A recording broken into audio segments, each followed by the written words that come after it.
El otro día estuve en un programa de radio y terminamos hablando y me preguntaron un poco por el tema de la violencia vicaria y qué cosas, en una radio de acá de Argentina, me preguntaban qué cosas estaban ocurriendo en España o habían ocurrido en España que yo creía que tuvieran posibilidades de exportarse a Argentina. Y entonces llevé a la mesa el tema de la violencia vicaria. La violencia vicaria es un concepto que quienes sean de España llevan mucho tiempo escuchando y sin embargo quienes sean de Argentina deben estar un poco perdidos respecto a esto.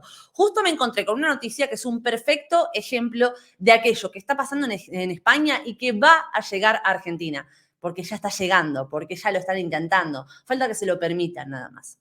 Bueno, déjenme que les lea un poco la noticia. Ya voy a entrar en el tema de qué es la violencia vicaria exactamente y por qué te importa a vos particularmente, pero yo quiero hacer el ejercicio de que primero leamos la noticia, si les parece bien, porque una vez que leamos la noticia, vamos a poder compararla con la verdad. Es decir, al leer esta noticia, que tiene una perspectiva sumamente subjetiva, sumamente parcial, vamos a poder entender una realidad que no es la realidad que acontece, no es la realidad que tiene lugar en el plano terrenal en el que todos convivimos.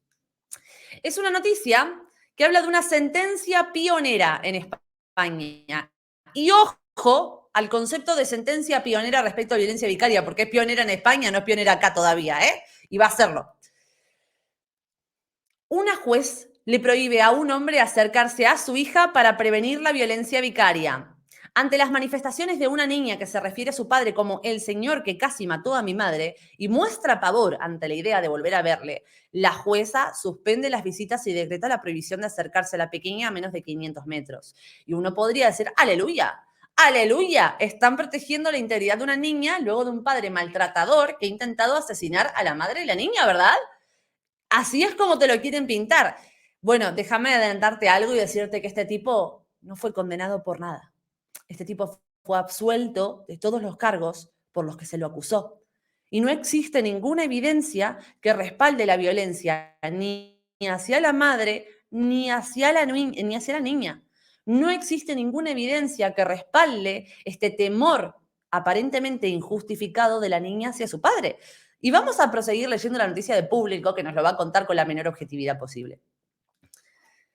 Hace pocos días, una niña de 11 años ha recibido una comunicación procedente del juzgado de primera instancia 19 de Barcelona. La juez le comunica su decisión. No tiene que ver ni hablar con su padre y este no podrá acercarse a ella.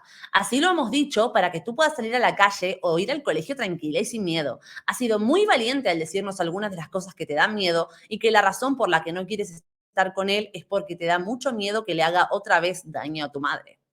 Esta sentencia a la que accedieron la gente de este periódico es pionera y además se dicta en un momento muy grave en cuanto al repunte de casos de violencia vicaria extrema, dicen. La juez Isabel Jiménez, al detectar indicios de violencia vicaria en un caso que llegó a su juzgado, suprime el régimen de visitas del padre y ante la diligencia debida a la que estamos obligados los poderes públicos, consideró necesario adoptar las siguientes medidas para proteger a la niña. Prohibir al padre que se aproxime a la menor a una distancia de 500 metros y toda clase de comunicación, ya sea escrita, verbal, etcétera, bajo apercibimiento de multa por desobediencia a la autoridad judicial. Continuamos. Estas medidas aparecen justificadas en la sentencia, entre otros datos por los que confirman el trastorno de estrés postraumático que padece la niña como consecuencia de los recuerdos traumáticos de la convivencia con su padre, que fue procesado por ejercer violencia contra su pareja, la madre de la menor. Y hablan de violencia machista en el origen, diciéndote que en los antecedentes del caso está presente la violencia machista y que en el 2018 el Juzgado de Violencia sobre la Mujer dictó una orden de alejamiento contra el hombre e instruyó la causa por violencia de género, a la vez que determinaba un régimen de visitas del padre en un punto de encuentro y decidía la guarda de custodia de la niña quedara en manos y exclusividad de la madre. Cuando llega el momento del juicio oral, la mujer no quiso declarar contra el hombre, un comportamiento habitual en los casos de violencia machista debido al miedo que sufren las víctimas. El juzgado absolvió al hombre, pero no porque quedara probado que nunca ejerció la violencia contra la mujer, sino porque no se pudo confirmar la denuncia inicial de la víctima. En los 5 años que han transcurrido desde que se dictó el régimen de visitas, el hombre nunca lo ha cumplido, dicen.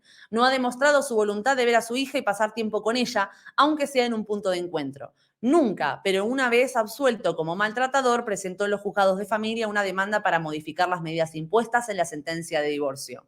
Así, pedía en un principio la custodia compartida. Hay que subrayar de que desde hace 5 años no veía por su propia voluntad a su hija. Más tarde desistió de la custodia compartida y solicitó un régimen de visitas de fines de semana alterno y vacaciones. Finalmente hablan de temores y pérdida de apetito por parte de la niña, que son informes psicológicos que fueron aportados desde el Centro de Salud Mental Infantil y Juvenil, donde trataron a la niña. Y dice que desde la menor conoció la pretensión de su padre de volver a verla, ella dejó de comer, de dormir y de querer ir al colegio. La psicóloga que la trató explicó que la pequeña presentaba un cuadro de temores y pérdida de apetito. La niña tenía recuerdos de agresividad por parte del progenitor hacia la madre. La psicóloga concluye que los síntomas de la niña era una reacción a la solicitud de retornar las visitas del padre e hizo constar que la niña no se refería a él como su padre, sino que mostraba miedo a que venga el señor que casi mató a mi madre. Ante los informes incontestables del centro médico, la juez determinó que obligar a la niña a ver al padre puede poner en riesgo su salud física, psíquica y emocional, por lo que, siendo un derecho de la niña el no relacionarse con su progenitor, considero que no existe causa que justifique una alteración de la cotidianidad de la niña que vive con su madre, dice la juez. La juez invoca al Comité para la Eliminación de la Discriminación de las Mujeres, a la CEDAW, para señalar que es preceptivo tomar en cuenta los antecedentes de violencia de género, los procedimientos de determinación de custodia y del régimen de visitas de los niños y niñas para que no se ponga en peligro. Y esto es exactamente lo que hace la jueza y justifica que la violencia machista subyace en el presente caso porque aunque el hombre haya sido absuelto en el procedimiento penal por maltrato machista, este hecho no le afecta a la juez, que no queda vinculada por aquella sentencia absolutoria. Y esto es así porque el Tribunal Supremo establece que los jueces civiles solo quedarán vinculados cuando las sentencias penales establezcan que los hechos que motivaron el juicio no existieron, algo que no sucede en el presente caso, ya que el hombre quedó absuelto porque la mujer no quiso declarar en el juicio. Y si hay pozos de violencia machista, hay riesgo de continuar con ella ejerciendo la violencia vicaria contra la niña. La juez invoca el concepto de diligencia debida para reforzar el argumento del deber superior de protección hacia la niña. Este concepto deriva de la Ley Orgánica de Protección Integral de la Infancia y también de la Ley Catalana del Derecho de las Mujeres a erradicar la violencia machista. Me encanta el nombre de la ley.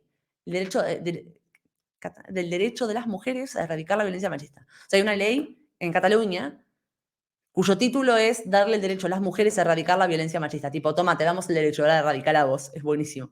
La magistrada destaca que el hombre, en su escrito de demanda, durante el proceso, incluso en el escrito de conclusiones, ha efectuado manifestaciones maliciosas sobre presuntas maniobras de la mujer con el fin de impedir la relación paterno-filial, es decir, alegando el falso síndrome de alienación parental. Y tal y como ha hecho en otras sentencias, la juez le advierte de una posible imposición de multa por mala fe y abuso del derecho en el caso en el que se sigue insistiendo en el SAP. Una multa que puede oscilar entre los 180 y los 6.000 euros. Y acá te terminan hablando de la violencia vicaria y la definición que ellos deciden atesorar de la violencia vicaria. Ahora que hemos visto este artículo, les voy a contar un par de datos y vamos a empezar a revisar el artículo de vuelta. Porque con los datos en la mano vamos a poder ver todas las veces en las que en este artículo nos mienten, abiertamente nos mienten. Bien, la violencia vicaria, empecemos con esto. La violencia vicaria, bien, es un concepto que está ampliamente avalado por la comunidad de la psicología desde los años 90. Así como existe la violencia vicaria, existe el aprendizaje vicario, por ejemplo. Y vicario solo significa a través de, por interpósita persona. La violencia vicaria consistiría entonces en ejercer violencia contra tus hijos, por ejemplo, a fin de hacerle daño al progenitor, al otro progenitor de tus hijos. Otra forma de violencia vicaria sería que yo le pegara a mi abuela por hacerle daño a mi mamá, o que yo le pegara al perro de mi exnovio para hacerle daño a mi exnovio. Todas esas formas de violencia son violencia vicaria, son violencia donde intentamos dañar a un tercero a través de ejercer violencia directa contra un intermediario. ¿Se entiende hasta ahí, no? Bien, vamos a hacer el recorrido. El primer registro que yo pude rastrear de violencia vicaria, y esto lo hice yo, no me lo contó nadie, yo me puse a rastrear el primer registro donde aparece el concepto de violencia vicaria, y es en un paper de los años 90 que habla de la violencia que sufren las exesposas. De algunas exesposas que sufren violencia por parte de sus ex, menciona que la violencia vicaria es una de las formas de violencia que sufren estas mujeres particularmente en mayor cantidad. ¿Y esto en qué se traduce? En absolutamente nada. Esto quiere decir, o sea, está al mismo nivel, es equivalente a decir que la mayor forma de violencia o una de las mayores formas de violencia que sufren los perros son las patadas. Esto no quiere decir que patada solo haga referencia a un tipo de violencia que sufren los perros. ¿Se entiende, verdad? Bueno, en el año 2012 llega una señora a la escena, llamada Sonia Vaccaro, que es una psicóloga forense feminista que, y cito en sus propias palabras, resignifica el concepto. Ella misma lo dota de un significado diferente al que originalmente tenía y empieza a considerarlo exclusivamente como una forma de violencia que ejercen los hombres padres a través de los hijos en común para hacerle daño a la madre de esos niños y la expareja de estos hombres. Bien, esto se pueden ir a la web de Sonia Vaccaro ahora, ponen Sonia Vaccaro, Sonia como suena, Vaccaro con B corta y con 2C, violencia vicaria, y se van a leer la definición que ella misma da en su web. En esta misma definición dicen, lo he denominado, lo he, de forma unilateral, de forma unidireccional, como si su licencia de psicóloga la habilitara para resignificar conceptos ampliamente avalados, dotándolos de un componente de género y eliminando en el proceso a la mitad de las víctimas que lo sufren. La mitad como mínimo.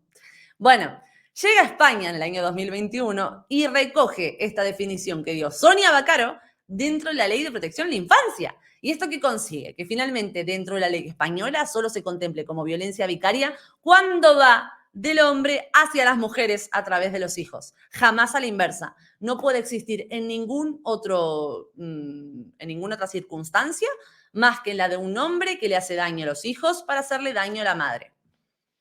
Con este concepto entendido, entendiendo que solo se puede tipificar la violencia vicaria como tal cuando se ejerce en esa dirección, vamos a revisar el artículo nuevamente y vamos a destartalarlo trocito por trocito. Y puede ser que esto sea largo, pero va a valer la pena, eso se los prometo.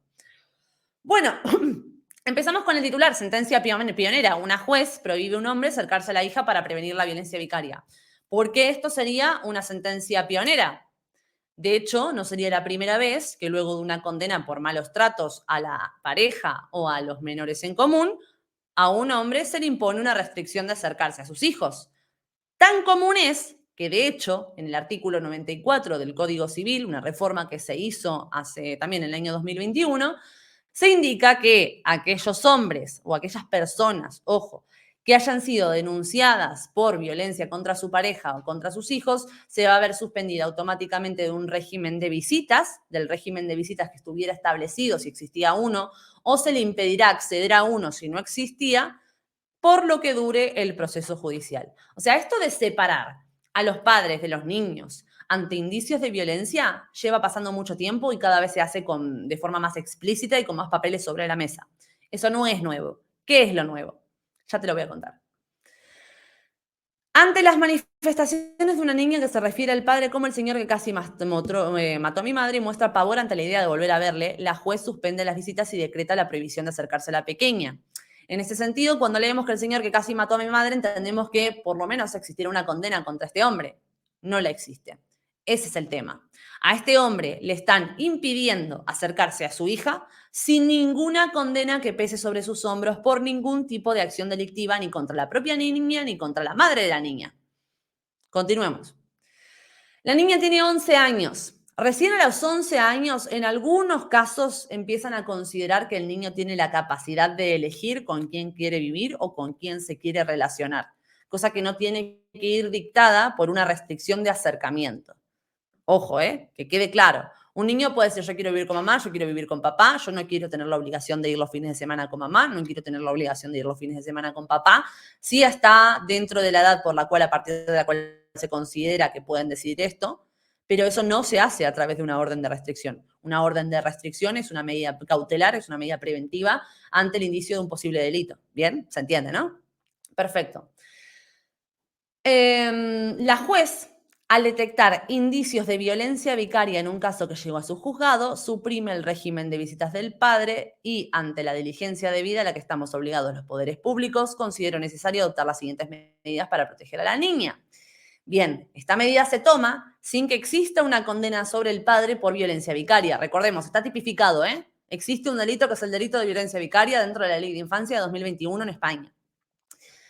La juez impone esta restricción no por una condena por violencia vicaria, sino porque detectó indicios. ¿Cuáles son esos indicios? Más adelante nos lo cuentan.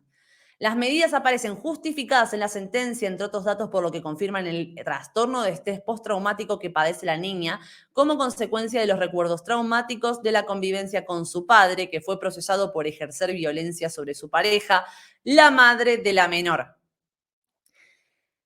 La medida de no acercarse, o sea, de que el padre no se pueda acercar a su hija a 500 metros, se confirma, parece justificada por el trastorno de estrés postraumático que padecería la niña y que acá en el artículo te dicen que es como consecuencia de los recuerdos traumáticos. No sabemos cuáles son los recuerdos traumáticos, ni sabemos hasta qué punto, con qué exactitud se traza una línea entre el trastorno de estrés postraumático con situaciones reales vividas por la niña y no por toda la situación traumática en la que ha sido involucrada durante muchos años en contra de su voluntad, con un total tejemaneje y con un total, vamos a decirle, desequilibrio de la vida de esa menor.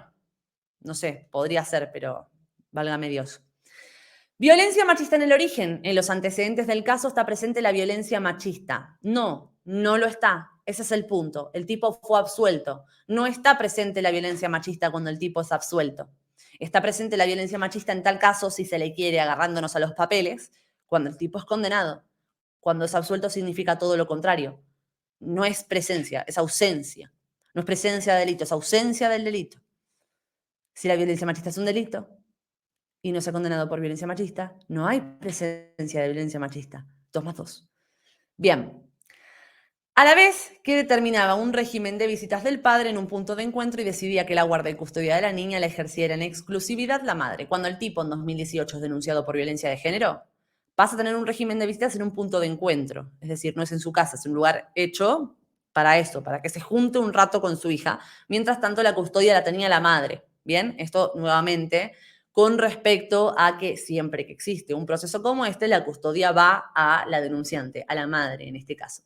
Durante todo este tiempo que la niña estuvo viviendo con la madre y sin ver a su padre, podría haber pasado de todo, ¿no? Podría haber pasado lo típico que ocurrió con el caso que yo siempre les menciono de María Paz y Mariana Rotili, que fueron instruidas por su madre sistemáticamente para denunciar y declarar cosas que no habían vivido con su padre, igual que ocurre también en el caso de María Sevilla, que lo hablamos al principio, lo hablamos en otro extracto que también se debe estar subiendo en estos días, por el cual condenaron a Ángela Rodríguez Pam, donde vimos también en el caso de Juana Rivas, o vimos en un tantísimos casos donde los niños son manipulados por sus padres para terminar declarando cosas que no vivieron.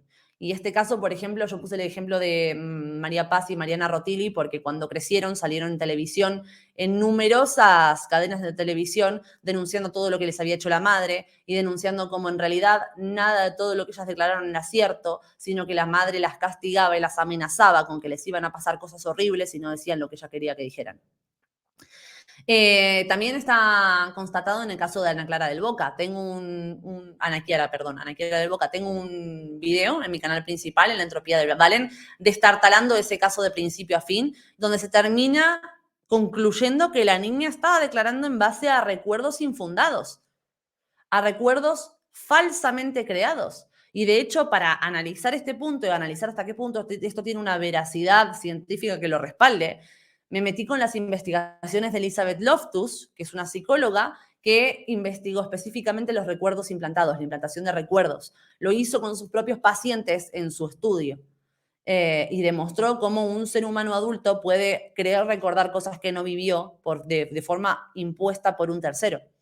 Y esto es mucho más fácil hacerlo con niños y es aún más fácil que cuando quienes lo hacen son sus padres, su mayor figura de referencia, su mayor figura de autoridad, aquella que funciona como ente regidor entre el bien y el mal, la realidad y la ficción, lo bueno y lo malo. sea, en esa edad es más peligroso que nunca que un niño sea manipulado de esta manera. Y no podemos desdeñar la posibilidad de que un niño pueda estar siendo manipulado por uno de sus progenitores, de la misma manera que no podemos desdeñar la posibilidad de que sea maltratado. Porque manipular a tu hijo en contra de su otro progenitor es una forma directa de maltrato contra ellos, no contra terceros. De hecho, fíjense, tengo este video que les quiero compartir, que justamente me esforcé en tratar de conseguirlo rápido para mostrárselos acá.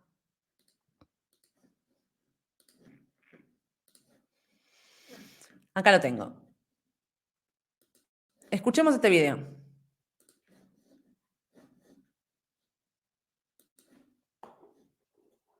Forma directa, y cuando se dice no, estamos ante un caso de síndrome de alienación parental, sino cuando en nuestra mente y en la mente de quien tiene que juzgar y que decidir cuando se dan esas situaciones, pueda ser posible pensar que hay mujeres que manipulan a sus hijos para ponerles en contra de los padres, como si los niños y las niñas mintieran. Yo creo que cualquiera que tengamos hijos o hijas o que nos relacionemos habitualmente con niños sabemos que es muy difícil convencer a un niño o a una niña de que cuente una historia que no se cree o que no ha vivido. ¿Tenías 3 años? Yo tenía 3 años, mi hermana tenía 6. 6 años. 6 años. Mi mamá hizo una denuncia de mi papá por abuso sexual, la iba a hacer por violación, pero como se necesitaban pruebas físicas, la hizo por abuso. Contra ustedes dos. Claro, contra nosotras. Y bueno, durante ese periodo después pasaron 5 años hasta que fue el juicio, y en esos 5 años mi mamá todos los días nos relataba el supuesto abuso, por así decirlo, y nosotras lo teníamos que repetir. Yo tengo recuerdos de llegar del colegio con mi hermana y ella nos sentaba en una silla y nos contaba lo que había pasado. Y si no declarábamos eso en el juicio, porque nos hicieron declarar, nos decía que nos iban a pasar cosas horribles, por así decirlo. Pero los niños no mienten. Los niños jamás pueden retratar una verdad que no vivieron.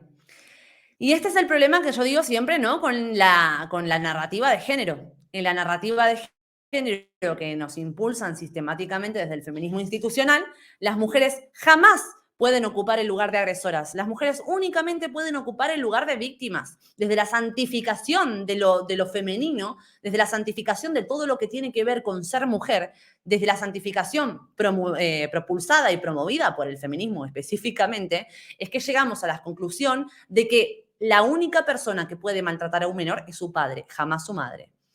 Es que llegamos a la conclusión de que es imposible que una madre manipule a sus hijos para hacerle daño a su padre. Es que llegamos a la conclusión de que la violencia vicaria jamás puede ejercerla una mujer contra su expareja. Y es que todo esto, si lo diéramos vuelta, nos encontraríamos quizás llegando a la conclusión de que la madre es la que está sufriendo violencia vicaria a manos del padre y no a la inversa. Si diéramos vuelta a esta situación. Si ahora agarramos este artículo y lo redactamos exactamente igual, pero cambiando el género del padre y de la madre, la noticia que tendrías de público es totalmente diferente. La víctima, de alguna manera, sería la que ahora en realidad es el padre. Me confundí, o sea, fue como confuso explicarlo, pero creo que me logré dar a entender malamente. Pues bien, entonces, llegamos a la conclusión de que en el año 2018 al padre le ponen una denuncia por violencia de género, del cual le dan un régimen de visitas con la niña, y dice que cuando llega el juicio, la mujer, es decir, la madre de la niña, no quiere declarar contra el hombre. Y te lo describen como un comportamiento habitual en los casos de violencia machista debido al miedo que sufren las víctimas. Bueno, hay que decir varias cosas acá. En España no podés retirar una denuncia por violencia de género. Si vos interponés una denuncia y te arrepentís por lo que sea, porque decís, quizás no fue para tanto, quizás exageré, quizás me convencieron de denunciar, pero yo realmente no veo ningún problema acá, quizás es mentira, me di cuenta de que está feo, me dio vergüenza, me arrepentí de haber denunciado algo que es mentira y me pareció como feo hacerle esto a mi hija, entonces no quiero seguir adelante con la denuncia, no podés. España no te da esa chance. La chance que te da es la de que no declares. De que no declares contra tu denunciado, que es lo que hizo esta mujer. Esta mujer no retiró la denuncia, no sabemos si lo hubiera hecho porque no se puede. Lo que sí hizo fue no declarar en contra del tipo. ¿Bien? Continuemos con esto. Al no declarar en contra del tipo, el hombre fue finalmente absuelto. Vamos a recordar que vamos a tratar de recordar la cifra exacta. A ver si lo tengo a mano.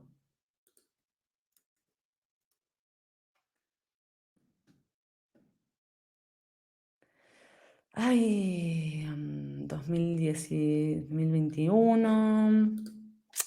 No lo voy a tener a mano porque lo tengo en el disco duro. Bueno, tengo el último documento de violencia contra las mujeres del Consejo General del Poder Judicial, donde dice qué porcentaje de las denuncias fueron condenadas por conformidad, o sea, perdón, por conformidad no, basadas únicamente en el testimonio de la denunciante, ¿sí?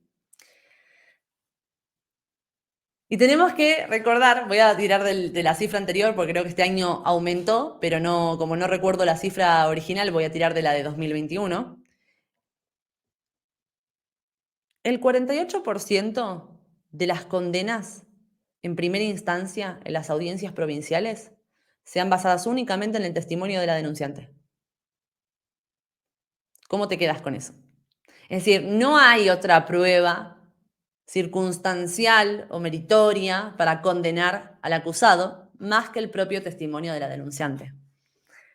La denunciante da un testimonio y en base a ese testimonio, que se toma como prueba de cargo, se condena. Esta mujer no dio testimonio, no había con qué condenar, no habían pruebas, no habían evidencias de ningún tipo, no había ni testimonio.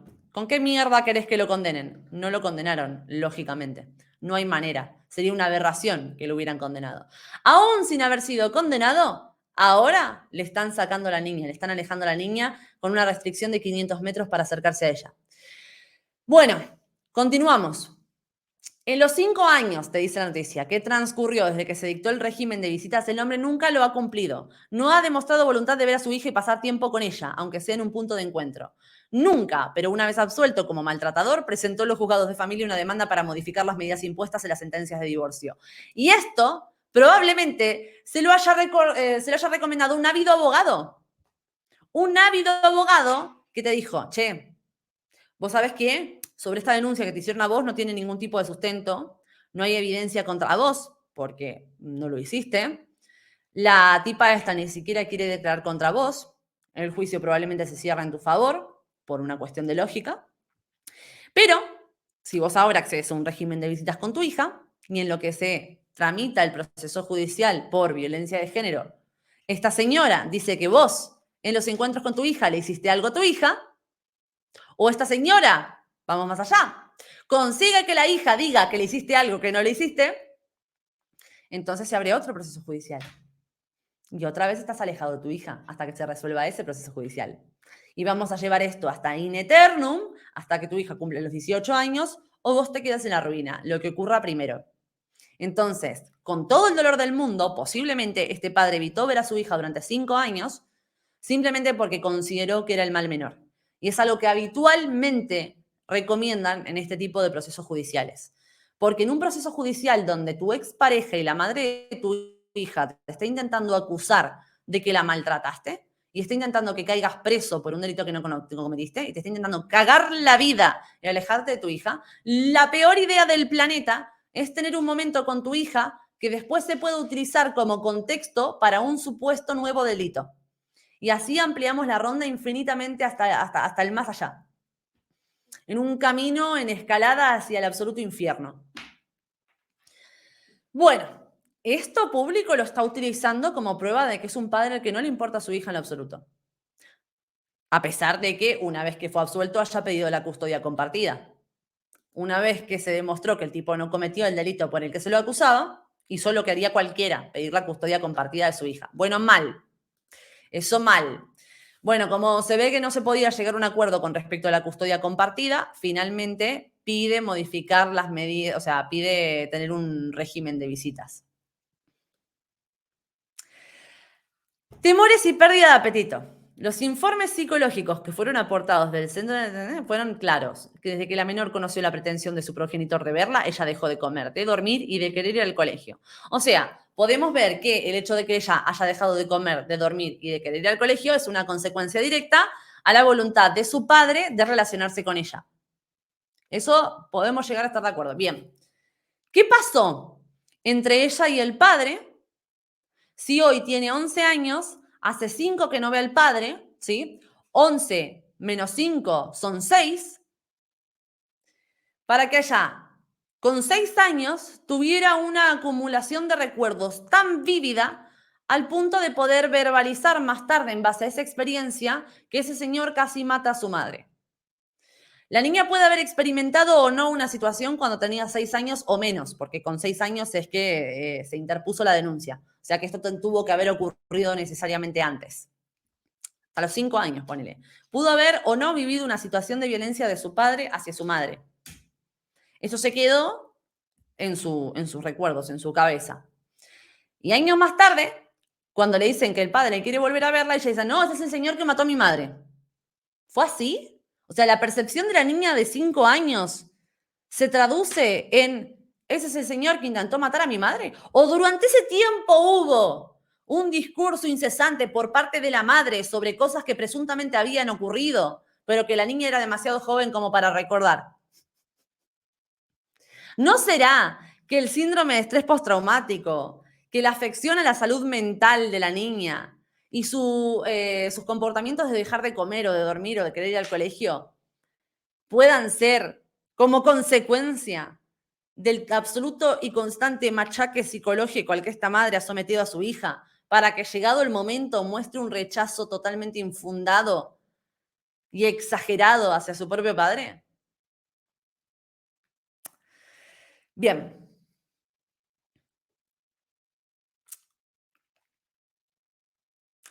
Esto, la forma en que la niña refiere a su padre y el hecho de no querer verla, para la juez es indicio de violencia vicaria.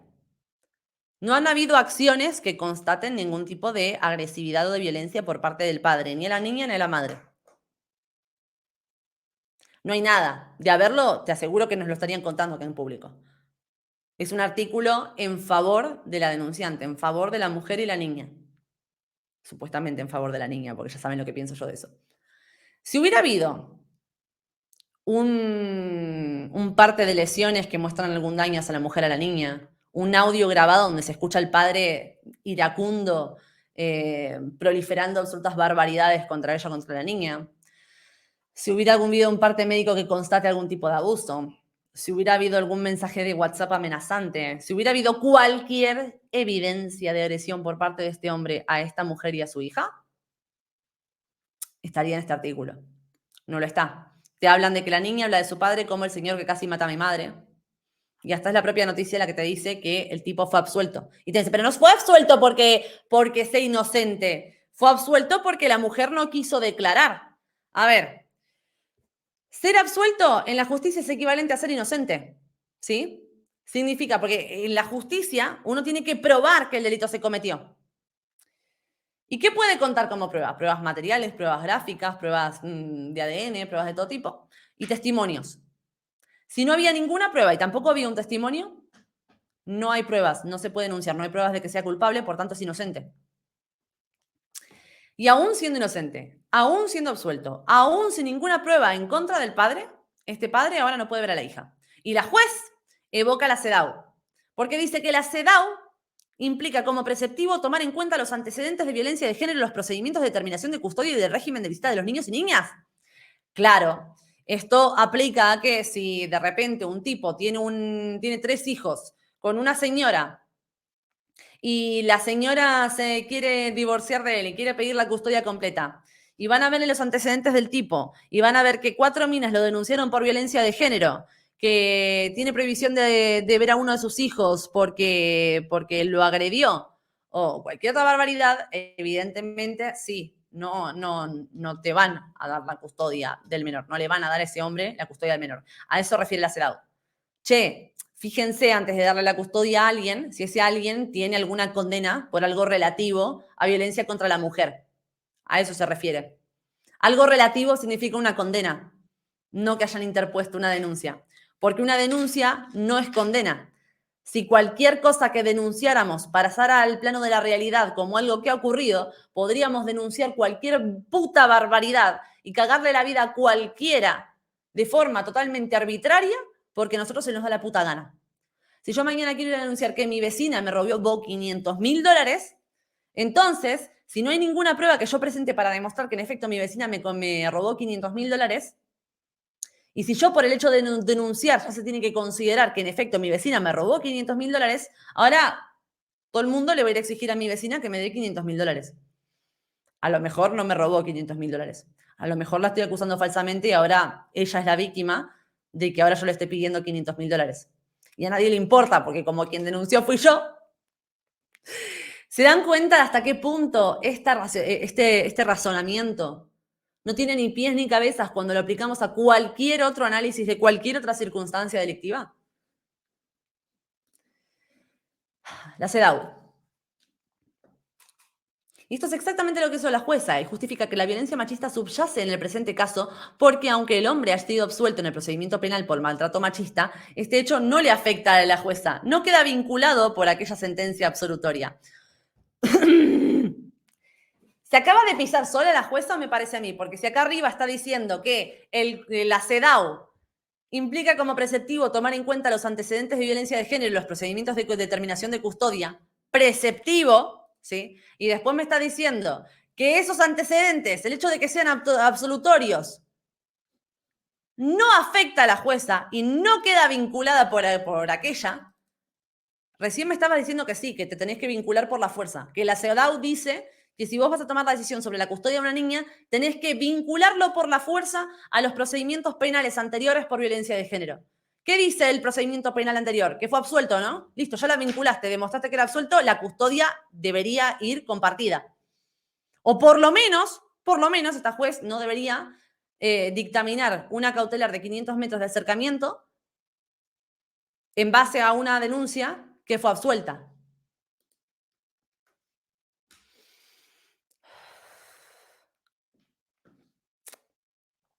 Y esto es así porque el Tribunal Supremo establece que los jueces civiles solo quedarán vinculados cuando las sentencias penales establezcan que los hechos que motivaron el juicio no existieron.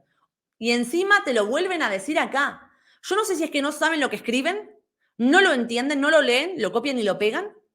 Porque si realmente entendieran lo que están escribiendo, lo que están redactando, se deberían haber ahorrado este artículo, o sea, este párrafo, esta oración. Justamente, el Tribunal Supremo establece que los juicios civiles solo quedan vinculados cuando las sentencias penales establecen que los hechos que motivaron el juicio no existieron. ¿Cómo se demuestra que los hechos que motivaron el juicio no existieron? Mediante una absolución.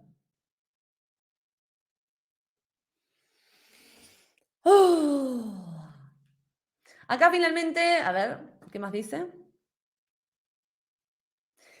Me encanta. Llegamos a lo del SAP.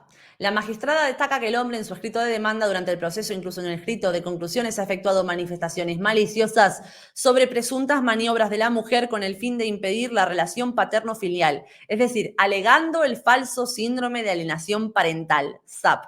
Y tal y como ha hecho en otras sentencias, la jueza advierte una posible imposición de multa por mala fe y abuso de derecho. Tema SAP. ¿Se acuerdan de que les hablé antes de Sonia Vaccaro?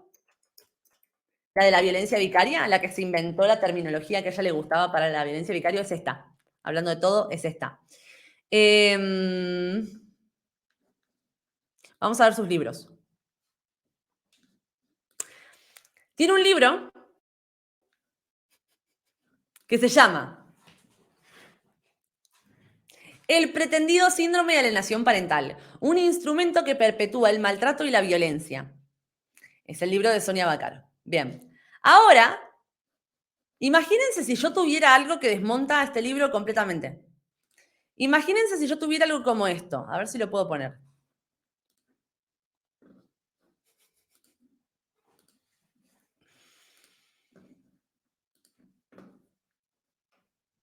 Momento. Porque se viene una cerrada de orto cósmica.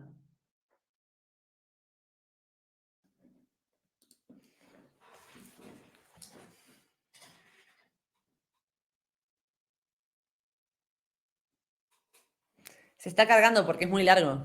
Estoy compartiendo una diapositiva, un PDF. Resulta que alguien le hizo un análisis técnico al libro de Sonia Vaccaro. La misma que enarboló la teoría de la violencia vicaria dotándola de un componente de género. En el análisis técnico, ahí ya lo podemos poner. A ver si lo puedo poner más grande. Bueno, van a tener que hacer el zoom porque no me deja agrandarlo, creo. A ver. No, así no. Perdonen.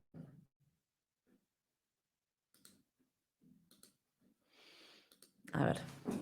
Ahí estamos. Voy a tratar de ponerlo así, a ver si se ve mejor. Bueno, no lo vamos a poder ver súper grande, pero es análisis técnico del libro El pretendido síndrome de alienación parental, un instrumento que perpetúa el maltrato y la violencia y lo diseccionan pedazo por pedazo. Introducción, colaboradores, instituciones colaboradoras, descripción general, metodología del análisis técnico, declaración de la primera autora acerca de la originalidad de su obra, ausencia de metodología, problemas en la citación de la información, citas sin referencia bibliográfica, citas extremadamente extensas, información y afirmaciones falsas o engañosas, liga rota no encontrada, inexistente o alusiva a otra temática, historias presentadas falsamente como estudios de caso, indicios de plagio identificados en la revista visual, evidencia de plagio de las fuentes consultadas, análisis de originalidad a través de software antiplagio, autoplagio demostrado, información falsa o descontextualizada del capítulo 7, el marco teórico de Richard Garner, ataques ad hominem en el capítulo 7, el marco técnico de Richard Garner, y finalmente conclusiones. Ese es el índice, ¿eh? Es un análisis técnico bien documentado. Es un análisis técnico con un peso en la prueba muy grande. Esta señora a la que están refutando en este análisis técnico es la misma que usan de fuente para argumentar que el síndrome de alienación parental es falso. El síndrome de alienación parental es lo que vimos en el videito de antes. Es, a grandes rasgos, padres que moldean la percepción del menor sobre su otro progenitor en base a declaraciones maliciosas. Cosas del punto de, vos no te acordás porque eras muy chiquita, pero cuando eras chiquita tu papá te hizo algo muy malo, tu papá no te quiere y por eso no te viene a ver, tu papá no nos pasa plata y por eso estamos así de mal, tu papá me hizo esto y lo otro y lo de más allá, cuando todo eso, obviamente, no ha ocurrido. El niño no tiene superpoderes. El niño no tiene las herramientas, si un adulto no las tiene, el niño menos herramientas tiene para discriminar si lo que le está diciendo su padre o su madre, en este caso, es cierto o no. Lo que sea que le diga a su madre va a quedar en el inconsciente del niño como algo real y va a desprender los mismos traumas que desprende como si realmente hubiera ocurrido. Entonces, los principales maltratadores y agresores de estos menores son quienes, a través de sus propios intereses enfermos, totalmente adulterados, totalmente egoístas, terminan, digamos, afectando a sus propios hijos. Así que bueno, señores, ya saben.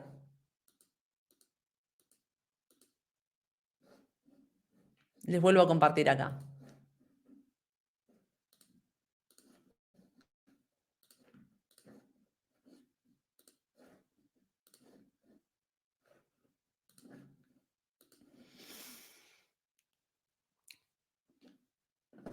Bueno, finalmente entonces, si el padre alega que la madre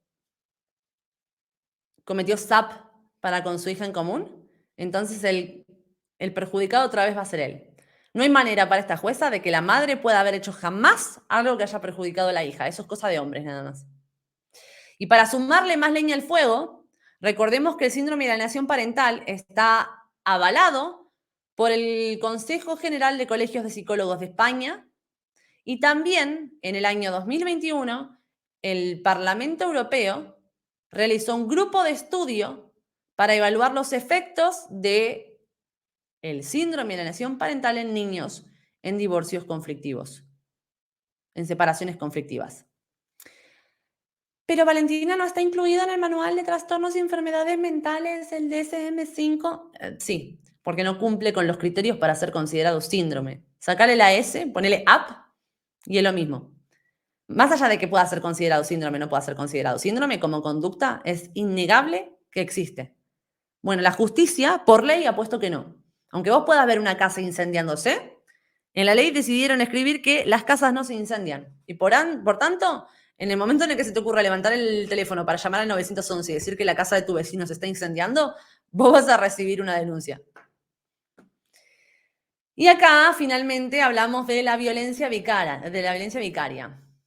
Una de ellas, la psicóloga forense Sonia Bacario, quien acuñó el término violencia vicaria en 2012, considera que se trata de una de las manifestaciones que adopta la violencia hacia las mujeres que se ejerce a través de los hijos. Lo mismo que yo les acabo de decir. Así que, chicos, este artículo completamente desmontado. Y para terminar con esto, vamos a ver la carta que le envió la jueza completa a la niña. La tenemos. La carta dice lo siguiente.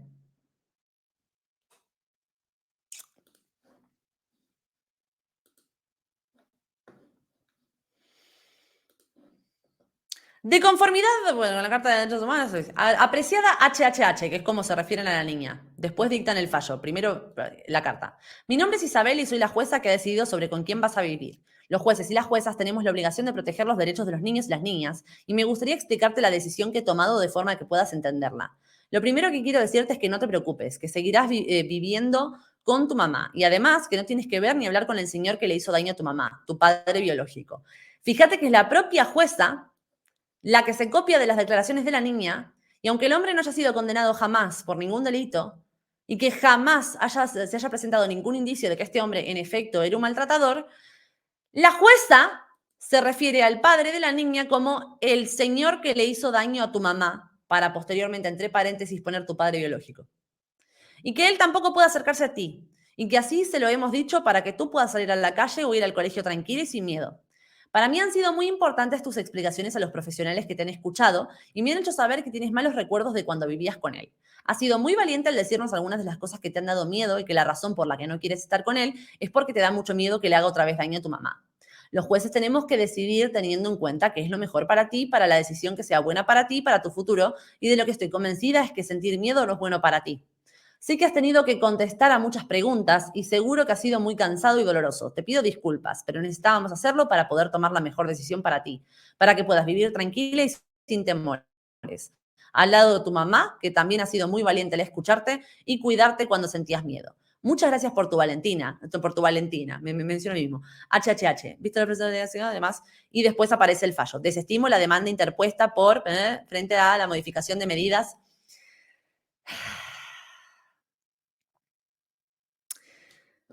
Los jueces tenemos que decidir teniendo en cuenta qué es lo mejor para ti, para que la decisión sea buena para ti, para tu futuro, y de lo que estoy convencida es que sentir miedo no es bueno para ti. Desde luego, sentir miedo no es bueno para la niña. A lo mejor eso no se resuelve privándola de la relación con el padre para toda su vida, sino indagando de dónde surge el miedo. Porque este miedo no es un miedo natural que tenga la niña de un recuerdo que acumuló de los 4 o 5 años y que luego exprese con estas palabras tan adultas. Perdonen, pero no. Y para cerrar, compartimos también este tuit de Experto en Igualdad, que en realidad comparte un fragmento de un programa televisivo donde ya no son los medios los políticos los que tratan de maltratadores a gente que no lo es, como vimos en el caso de Ángela Rodríguez Pamo y Irene Montero, donde no es una jueza directamente la que trata de maltratador a un tipo que fue absuelto, como acabamos de ver hace 2 segundos, sino que ya directamente son los medios de comunicación las que lo hacen. Experto dice, ya no solo le imponen una orden de alejamiento a un hombre absuelto por la justicia, sino que los medios lo llaman agresor porque sí. El argumento es que tras 5 años sin verlo, la niña le tiene miedo al padre. Que el miedo provenga de manipulación materna no se contempla. En nuestro país, muy importante, esta sentencia inédita dictada por la justicia porque escribe por primera vez el término violencia vicaria y establece además nuevas pautas para bloquear esa fórmula por la que el agresor trata de dañar a la mujer agredida haciendo daño a sus hijos. Este año son ya 7 los menores asesinados por sus padres o por las parejas de sus madres. Alba Urrutia, has podido hablar con la jueza que firma esta sentencia pionera con la que decreta una orden. Dato, este mismo recuento donde contabilizan esos 7 no contabiliza a los que cometen mujeres, aviso. De alejamiento para el agresor, no solo de su mujer, sino también de la hija de ambos, ¿no? Buenos días. ¿Qué tal? Buenos días. Un juzgado de violencia sobre la mujer acordó una orden de protección para la madre que luego quedó sin efecto porque se absolvió al padre en la vía penal, pero la magistrada ahora, además de no conceder estas visitas al padre, impone una orden de alejamiento de 500 metros hacia la niña. Argumenta su decisión en los informes médicos que dicen que la pequeña tiene temores hacia él, que padece estrés postraumático y que ver a su padre, a quien identifica como quien intentó matar a su madre, que todo eso pone en riesgo su salud física, psíquica y emocional. Isabel Jiménez Jiménez es la magistrada que ha dictado la sentencia. Los padres o madres que no tienen custodia pueden pedir a que se les establezca un régimen de visitas, pero los derechos de los niños. Con lo cual, como considero que el derecho a proteger es el de la niña y que además tienes que tener en cuenta las posibles repercusiones. Jiménez habla de violencia vicaria, argumenta que la figura de apego de la niña es la madre y recurre a la Ley de Infancia y al Código Civil, entre otras normas, donde se especifica que no habrá visitas cuando la autoridad judicial considere que hay indicios de violencia. En esta sentencia lo que intento es proteger para evitar que efectivamente nos encontremos con una situación pues mucho más grave, ¿no? Jiménez hace referencia también al falso síndrome de alienación parental. Dice que impondrá una multa al padre si lo sigue usando en sus argumentos, y antes del fallo la magistrada incluye una carta para la niña, le explica la decisión que ha tomado y le dice que no se preocupe, que puede vivir tranquila, y le da las gracias a la pequeña por su valentía. Nos estamos dando cuenta, ¿no? O sea, después de ver todas las barbaridades que se han cometido en este proceso, después de poder analizarlas con cabeza y de forma sosegada y de forma aterrizada, vemos que a esta jueza, en lugar de estar suspendiéndola, la están aplaudiendo, la están vanagloriando y esta señora se está coronando en laureles por haber destruido la relación paterno-filial entre un padre y una niña por delitos que no se cometieron. Aleluya, fantástico, hermoso.